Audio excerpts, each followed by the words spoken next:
the 19th century, tuberculosis, the White Death, was one of the most dreaded diseases.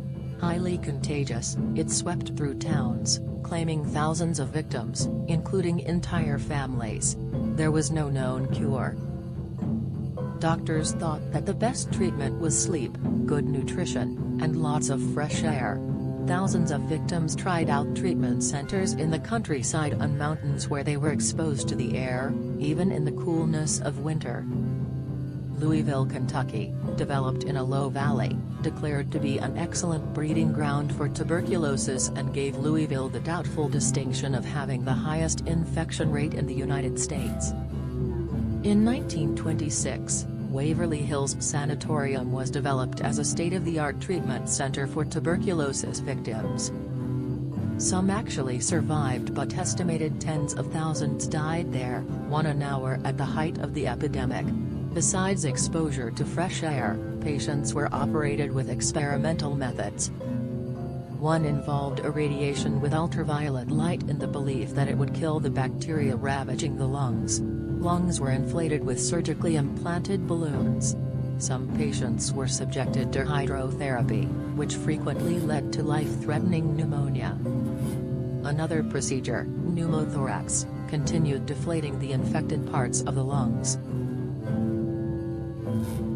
Help me! While a small number of patients recovered, most who came to Waverly Hills left by means of the body chute, a tunnel that led from the sanatorium's morgue to railroad tracks. Bodies were sent down the death tunnel via a motor-operated rail and cable system to be sent with as little notice as possible.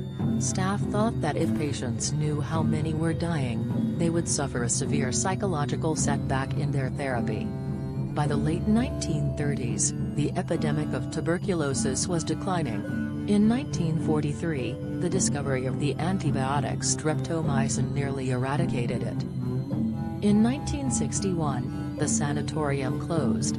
It resumed a year later as the Woodhaven Geriatrics Sanatorium. Conditions were not good at Woodhaven either. Many patients were controlled to electroshock therapy, generally adopted at the time. In 1982, the state of Kentucky shut down the sanatorium on grounds of patient abuse. The facility was sold into private ownership. The owner wanted to use the site to build a shopping center and the world's largest statue of Jesus. He tore down all the buildings save for the main hospital, which was preserved as a National Historic Place.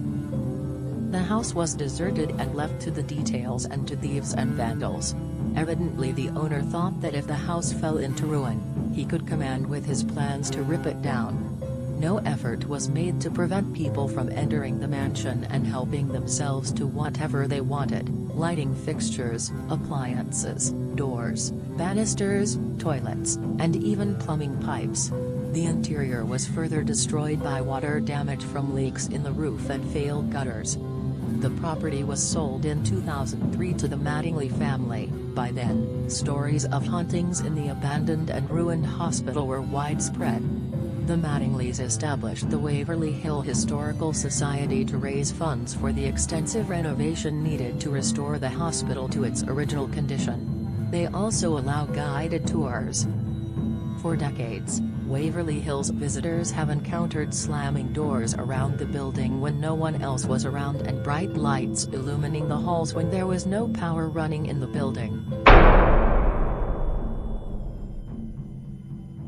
While hearing spooky sounds and seeing strange lights is one thing, encountering full-bodied apparitions walking around is quite.